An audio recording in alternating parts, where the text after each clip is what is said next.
তো এবার ইব্রাহিমের সফর শুরু হলো একাকিত্বের সফর। তার মানে একটা বিষয় এটাও শিখতে হবে, হকপন্থীদের সাথে আল্লাহর দেয়া একটা বিশেষ নিয়ামত হচ্ছে একাকিত্ব।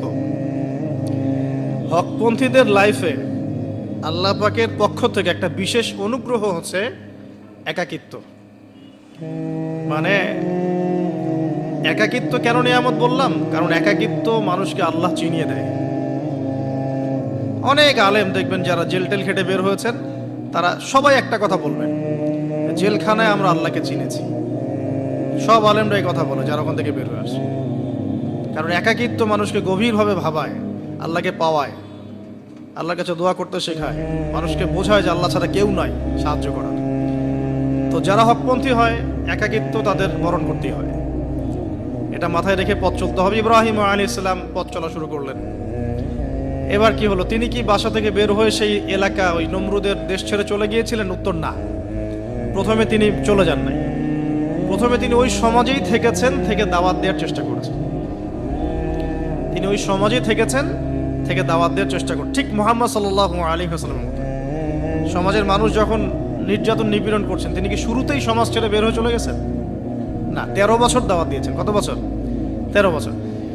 তো ইব্রাহিম আলাইহিস সালাম সমাজের মানুষকে দাওয়াত দেন। কিভাবে দেন? কোরআনে এভাবে ভাষা আসছে। আমি সূরাগুলোর নাম বলে দিই, আপনারা একটু চেক করে নিয়েন। সূরা আম্বিয়ার মধ্যে আসছে, সূরা সফফাতের মধ্যে আসছে, সূরা আনআমের মধ্যে আসছে। তো তিনি দাওয়াত দেন এভাবে যে ওয়াইজ ক্বালা ইব্রাহিম, যখন ইব্রাহিম বললেন লিআবিহি ওয়া কওমিহি, তার বাবাকে এবং তার কওমকে বললেন, মা হাযিহি তামাসিলুল্লাতী আনতুম লাহা আকিফুন, তোমরা এইসব কি মূর্তির উপাসনা করো, এদের চারপাশে ঘুরতে থাকো, কি সব করো? তো তারা বলে যে নাহনু বাল ওয়াজাদনা আবাআনা কাযালিকা ইয়াফআলুন, আমরা আমাদের বাপ দাদাদেরকে দেখেছি এইভাবেই করতে। তাদের রেফারেন্স কিন্তু এটাই ছিল। কোনো দালিলিক জ্ঞানতাত্ত্বিক যুক্তি বিজ্ঞান দর্শন এখানে নাই। দর্শন এখানে কি ফিলোসফিটা কি? বাপ দাদাদেরকে দেখেছি করছে। এটা দিয়ে আবার অনেক সময় বাংলাদেশে আবার একটা ট্রেন্ড চালু করা হয়েছে যে তোমরা দীর্ঘদিন 1200 বছর থেকে যে ইসলামটা ফলো করে আসছো ওটা ভুয়া, আমরা যেটা নতুন মডারেশন দিচ্ছি এটাই সঠিক। এই দলিল সেম না। এখানে অমুসলিমদেরকে দাওয়াত দেওয়া হচ্ছে। অমুসলিমরা বলছে যে আমরা বাপ দাদাদেরকে দেখেছি যে তারা এভাবেই মূর্তি পূজা করতো, আমরা তাই করি। এটার সাথে কি হানাফি মাযহাবকে মিলাবেন আপনি? হ্যাঁ, হানাফি মাযহাব বাপ দাদা থেকে চলে আসে, ভুয়া, নতুন যেটা দিচ্ছি এটাই সঠিক।